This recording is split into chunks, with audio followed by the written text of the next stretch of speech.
Et quand quelqu'un se retrouve dans ton chemin, et surtout quand il veut apporter quelque chose de bien. Dimanche passé, j'avais prêché de ça. Il y a des Jonas, il y a des Acans. Amen. Il y a des gens dans la vie qui t'apportent les malheurs. Mais il y a ceux-là qui viennent auprès de toi pour t'apporter les bonheurs.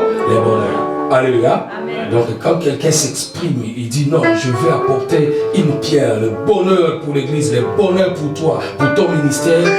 Il faut bénir le Seigneur. Parce qu'à l'instant où nous vivons le temps de la fin, ils ne sont pas beaucoup.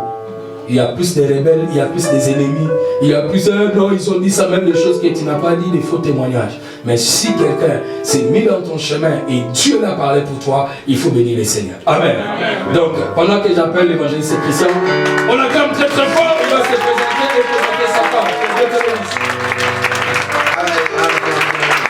Amen. Quel est Père, je vous en prie. Amen. Que Dieu bénisse son serviteur, l'évangéliste Emmanuel. Amen. Papa, tous mes respects. Merci beaucoup. Maman, mes respects également.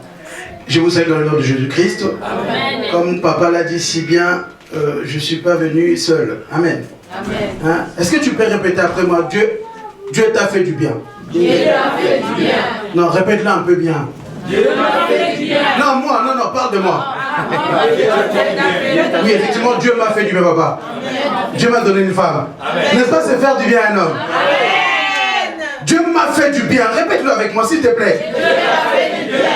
Dieu m'a donné 2 enfants. Amen. Amen. Amen. Dieu m'a fait du bien. Je rends grâce à Dieu. Je suis venu accompagné de ma femme, Jarvini, ainsi que de mes 2 enfants, Christone et Jeden. Voilà, nous sommes venus vous rendre visite et aussi prier avec vous. Amen. Voyez-vous, j'ai rencontré cette mélange de Dieu sur Internet, mais voilà, comme quoi le réseau social n'est pas si mal que ça. Amen. Et je le suivais depuis un long moment, mais lui ne le savait pas. Et sur Facebook, je ne lui ai jamais dit bonjour, mais j'ai regardé les photos, j'ai regardé les vidéos et j'ai prié. J'ai prié jusqu'un beau jour, le Saint-Esprit a rendu ça possible de lui parler.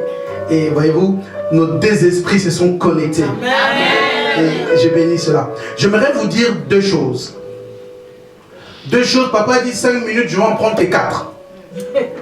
2 choses. La première des choses, j'aimerais vous dire, il y a une loi qui existe depuis la nuit des temps.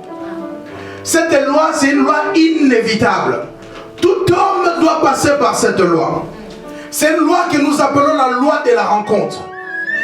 Mais tu ne peux pas éviter ou passer outre la loi de la rencontre. Le Fils de l'homme lui-même est passé par cette loi. Pour que tu sois ici, tu es le fruit d'une rencontre quelconque. Amen. Un jour, ton père a rencontré ta mère et tu es né. Pour que tu viennes dans cette église, un jour, un homme a rencontré quelqu'un ou sur la route, tu as rencontré quelqu'un qui t'a emmené ici. Amen. Ne néglige pas la rencontre. Dans la rencontre, nous faisons des bonnes et des mauvaises rencontres. Amen. Sache, il y a des rencontres qui restent éternellement gravées. Papa, je m'en veux croire que notre rencontre sera éternellement gravée. Amen. Et la meilleure de toutes les rencontres, lorsque tu rencontres un homme te déçoit, tu peux rencontrer la plus belle des femmes au monde te décevra un jour. Laisse-moi te dire, la meilleure des rencontres, la rencontre la plus excellente, c'est lorsque tu rencontres Jésus. Non, je parle d'une rencontre personnelle. Ce n'est pas les Jésus dont tu viens parce que tes parents viennent, non. Ce n'est pas les Jésus dont tu viens parce que ta famille vient, non. Le véritable Jésus dont tu fais une rencontre personnelle. Lorsque tu rencontres Jésus personnellement, la mort change à la vie. Je vais vous faire 2 minutes, hein. Je vais en prendre plus que 2, après je m'arrête. Deuxième chose, écoutez, vous connaissez l'histoire de Genèse 45, nous ne pas dire, je suis pas en train de prêcher. Genèse 45, l'histoire de Joseph avec son père. Un beau jour, on vient annoncer à son père que ton fils est mort. On lui ramène même des vêtements avec beaucoup de sang. Et déclare, son père va pleurer. Et dans son cœur, il va enterrer Joseph. Il a enterré Joseph dans son cœur à cause de tout ce que ses yeux ont vu. Mais je m'en veux prier pour toi maintenant, en qualité de l'homme de Dieu, que tes yeux ne croient pas seulement tout ce que tu verras, mais tes yeux croient ce que l'Esprit te dira. Mais tes yeux peuvent voir que ça c'est du noir, mais si l'Esprit dit que c'est rouge, c'est rouge. Avant Dieu, c'est être dans la majorité. Donc ce qu'il dit, c'est ce qui m'intéresse. On vient annoncer à son père, ton fils est mort. Il va pleurer, il va enterrer son père, son fils dans son cœur. Un beau jour, ses fils, d'autres fils vont venir vers lui en lui disant, 45-26, papa, Joseph vit encore. Dis avec moi, Joseph vit encore. Encore plus fort, Joseph vit encore. J'aimerais annoncer à une personne ce matin que Joseph vit encore. Joseph, c'est la chose que tu avais enterrée dans ton cœur. Joseph, c'est la chose dont tu ne croyais plus qu'elle reviendra. Joseph, c'est le mariage que tu as perdu. Joseph, c'est les enfants que tu as perdus.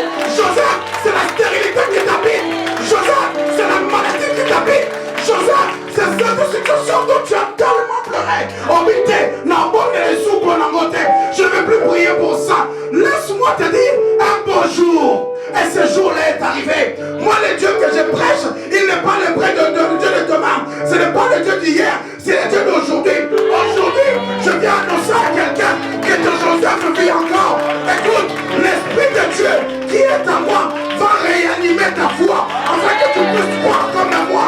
Quand ils ont annoncé à Jacob, la Bible dit il était froid. Après, l'Esprit a réanimé sa foi. Je prie que l'Esprit de Dieu réanime ta foi afin que ton Joseph vit et que tu le verras. Oh, écoutez, oh yes, papa, j'arrête, hein. Non seulement tu vas rencontrer ton Joseph, les évangélistes parlent trop, les animent, papa. Non seulement tu vas rencontrer ton Joseph, laisse-moi te dire, tu vas le rencontrer un Joseph restauré. Oh, Jacob a perdu un Joseph enfant avec une tulipe, il a retrouvé un Joseph gouverneur. Soyez bénis. Est-ce qu'on peut célébrer pour acclamer le Seigneur?